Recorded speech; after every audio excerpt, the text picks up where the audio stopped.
Welcome to Haseeb Electronics. Today, we're popping the hood on light-emitting diodes to uncover the literal physics behind why a blue LED demands an entirely different amount of electrical energy than a red one. Right, let's jump straight into this beautifully simple question. Why does that blue LED need more voltage? It's a quirk you've definitely noticed if you've spent any time wiring up a breadboard, but the science driving it is absolutely fascinating. But before we crack the color code, let's establish a quick baseline. LEDs are not just tiny light bulbs. There's no glowing hot filament here. We're talking about highly efficient semiconductor devices purpose-built to convert electrical energy directly into light the second current flows through them. And because they're diodes, the physical anatomy demands a strict one-way street for that energy. You've got the positive anode with its visibly longer lead and the negative cathode. The cathode is super easy to spot. It's got the shorter leg, a flat edge shaved right onto the plastic housing, and if you peek closely inside the casing, you'll see a noticeably larger internal metal plate. Now, while you can find these things in crazy sizes, from microscopic 1.8 millimeter specs to massive 10 millimeter decorative domes, the 5 millimeter size is the undisputed king of DIY electronics. It's just that perfect sweet spot of being easy to handle while throwing off a ton of light. Section 1. The color voltage mystery. Let's get to the good stuff. So here is the secret. An LED's color isn't just dye painted on the plastic shell. It comes down to the specific semiconductor material forged inside the chip. That chemical makeup creates what we call a band gap. Think of it as a literal energy hurdle that electrons have to jump over. The exact width of that gap dictates two things: the specific hue of the light it shoots out, and the precise electrical pressure, or forward voltage, required to make that jump happen. This brilliantly illustrates the core physics at play. Lower energy light, like your standard reds, oranges, and yellows, naturally requires less voltage to emit. But if you want to push out high-energy, tight light waves like pure green, blue, crisp white, or ultraviolet, that demands a significantly bigger electrical shove to get those electrons clearing the hurdle. You can literally see this physics in action as the required forward voltage steadily scales up. We start way down at just 1.2 volts for invisible infrared light, cruise through the 2-volt range for your standard reds and yellows, and then sharply climb up to 3.2 or even 3.6 volts for high-energy UV. The amazing part? The current stays dead even at 20 milliamps across the board, but the voltage requirement steps up exactly in sync with the light wave's energy level. Moving on to Section 2, harnessing the energy. To actually use these components without frying them, we need to know how much total energy they're eating up. Simple formula here. Power equals voltage times current. This is your absolute baseline for keeping your circuit stable and happy. Let's walk through it step by step with a high-energy white LED.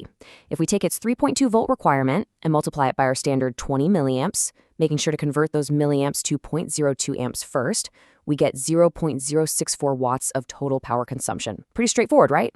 But because different colors pull completely different voltages, you can't just hook them up to a battery and cross your fingers. You have to calculate the exact current limiting resistor you need. You take your total supply voltage, subtract the LED's specific forward voltage, and divide whatever is left over by your desired current. So, say we're running a low-energy red LED off a 5-volt supply. We take our 5 volts, subtract the 2-volt forward voltage for the red LED, which leaves us 3 volts that our resistor needs to burn off. Divide that 3 volts by 0.02 amps, and boom! You need exactly a 150 ohm resistor. Simple, elegant, and safe. But watch how the math completely shifts if we change the variables. Let's step up to a 12-volt supply and drop in a high-energy white LED. 12 volts minus the 3.2 volt requirement leaves 8.8 volts to dissipate. Divide that by 0.02 amps, and we get 440 ohms. We simply round up to the nearest standard value, which means grabbing a 470 ohm resistor to keep everything perfectly balanced. All right, Section 3, pushing the limits. Let's see what happens when we scale things way up.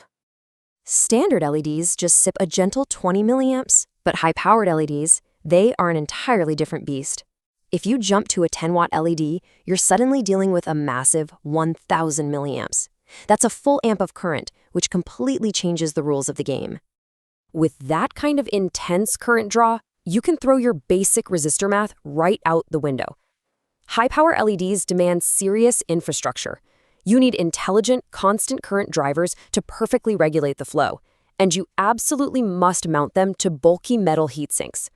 If you don't manage that massive thermal energy, they will literally cook themselves to death in seconds. And speaking of destroying components, we have to talk about reverse voltage. LEDs might be brilliant, but they are incredibly fragile when it comes to reverse polarity.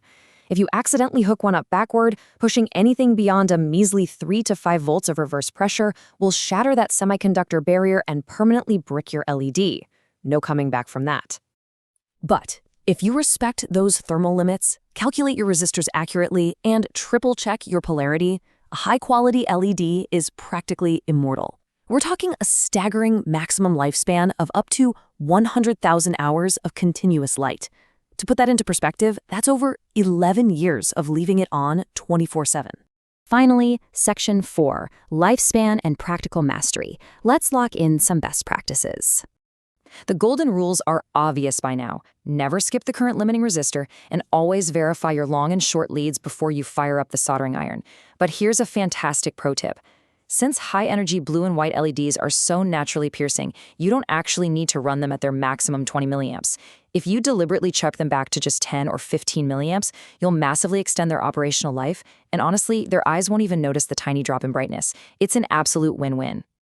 So as we wrap up this explainer, I really hope you never look at a blinking router light or a TV remote the exact same way again.